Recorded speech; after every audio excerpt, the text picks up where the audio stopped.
Hello बच्चों, चलिए प्रश्न को पढ़ते हैं। ए तथा बी दो तार हैं जिन पर समान तनाव बल लग रहा है। ए की लंबाई बी की लंबाई की दोगुनी तथा ए का व्यास बी के व्यास का आधा है। यदि ए का घनत्व बी के घनत्व का 0.09 गुना हो तो ए व बी की आवृत्तियों की तुलना कीजिए। चलिए सबसे पहले हम लिख लेंगे मूल अवधारणा। मूल अवधारणा जिस पर कि यह प्रश्न आधारित है। यह प्रश्न आधारित है तनी हुई डोरी में कंपन पर। तनी हुई डोरी में कंपन। बच्चों, तनी हुई डोरी में मूल कंपन की आवृत्ति होती है n बराबर 1/2L वर्गमूल T/m, जहां पर कि T है डोरी में तनाव, m है डोरी के एकांक लंबाई का द्रव्यमान और L है डोरी की लंबाई। बच्चों, हम जानते हैं कि द्रव्यमान बराबर होता है घनत्व गुणा आयतन।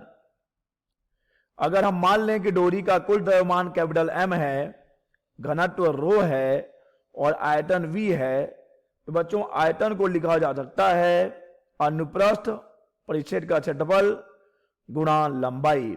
और यहां से हम ज्ञात कर लेंगे M/L जो कि है द्रव्यमान प्रति लंबाई जो कि है स्मॉल m, और ये मिलेगा रो ए बराबर होता है पाई r का वर्ग, और इसे हम लिख सकते हैं व्यास के पदों में π/4d का वर्ग।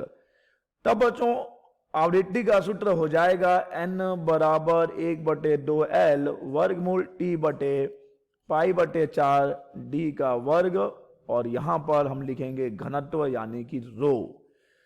तो चलिए बच्चों, इस मूल अवधारणा की सहायता से हम दिए गए प्रश्न को हल करेंगे। प्रश्न में दिया गया है दो तार ए व बी, तार ए और तार बी, जिनमें तनाव बल समान है बच्चों, यानी दोनों में जो तनाव है वो समान है, टी समान है। ए की लंबाई, चलिए मान लेते हैं कि ए की लंबाई है एल ए, बी की लंबाई है एल बी। दोनों में संबंध दिया गया है कि ए की लंबाई बी की लंबाई की दोगुनी है, यानी कि एल ए दोगुना है एल बी से। ए का व्यास, चलिए मान लिया कि ए का व्यास है डी ए, बी का व्यास है डी बी, तो यहां पर ए का व्यास यानी कि डी ए बी के व्यास का आधा है बच्चों। अब यदि ए का घनत्व बी के घनत्व का, चलिए मान लेते हैं कि ए का घनत्व रो ए है, बी का घनत्व रो बी है, तो यहां पर दिया गया है कि रो ए का घनत्व बी के घनत्व का 0.09 गुना है। तो हमें इनके आवृत्तियों की तुलना करनी है। चलिए बच्चों, दोनों ही तारों के लिए हम आवृत्ति का सूत्र लिख लेंगे। तार ए के लिए सूत्र हो जाएगा एन ए बराबर 1/2L ए वर्गमूल T बटा π/4 डी ए का वर्ग रो ए। बच्चों यहां पर हमने T को, तनाव को बस T लिखा है क्योंकि तनाव जो है समान है। यहां पर NB हो जाएगा 1/2L बी वर्गमूल T बटे π/4 डी बी का वर्ग रो बी। तो चलिए बच्चों, अगर हम दे दें इसे समीकरण नंबर 1, इसे दे दें समीकरण नंबर 2, तो हम भाग दे देंगे।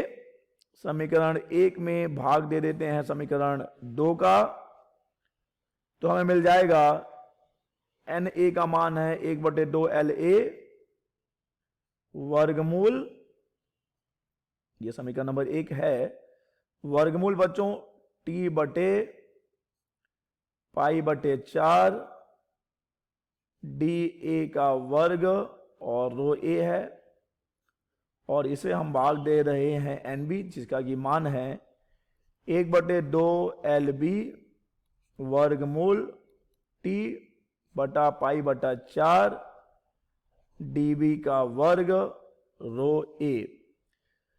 चलिए बच्चों क्या क्या चीजें कट जाएंगी, 1/2 कट जाएगा, T और T भी कट जाएगा, पाई बटे 4 भी कट जाएगा।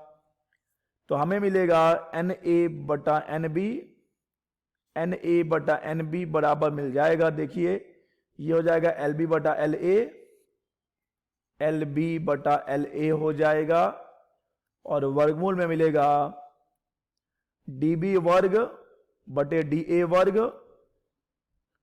DB का वर्ग बटे DA का वर्ग, और मिलेगा रो A बटे, और क्षमा कीजिएगा, रो B बटे रो A मिलेगा। तो चलिए बच्चों मान रख देते हैं, LB बटे LA का मान हो जाएगा, देखिए LB बटे LA का मान अगर हम ज्ञात करें तो LB बटा LA तो हमें मिलेगा 1/2। ठीक है बच्चों, तो यहां हम रख देंगे 1/2, और DB बटे DA, DB बटे DA हमें मिल जाएगा, DB बटे DA मिल जाएगा हमें 2, जिसका कि हमें वर्ग करना है, तो ये हो जाएगा 4। और रो B बटे रो A का मान देख लीजिए बच्चों, रो B बटे रो A का मान बच्चों हमें मिल जाएगा, यहां से देखिए रो B बटा रो A बराबर हमें मिल जाएगा 1/0.09, रो B बटे रो A 1/0.09। चलिए उस मान को यहां रख दें, तो ये हो जाएगा 1/0.09। यहां से बच्चों 2 बाहर आ जाएगा, तो 2 और 2 कट जाएगा, तो वर्गमूल के अंदर बच गया 1/0.09। और अब देखिए इसे हम लिख सकते हैं NA बटा NB बराबर वर्गमूल 100/9। क्यों लिख सकते हैं बच्चों, क्योंकि इसे हम लिख सकते हैं 1/9/100, तो ये ऊपर आ जाएगा, तो इसे हम लिख सकते हैं वर्गमूल 100/9। तो यहां से हमें NA बटा NB मिल जाएगा 10/3। अतः बच्चों यहां से हम देखें तो NA और NB में कितने का अनुपात है, 10/3 का अनुपात है। अतः बच्चों NB जो है वह कितना गुना है NA से, 3/10 गुना है।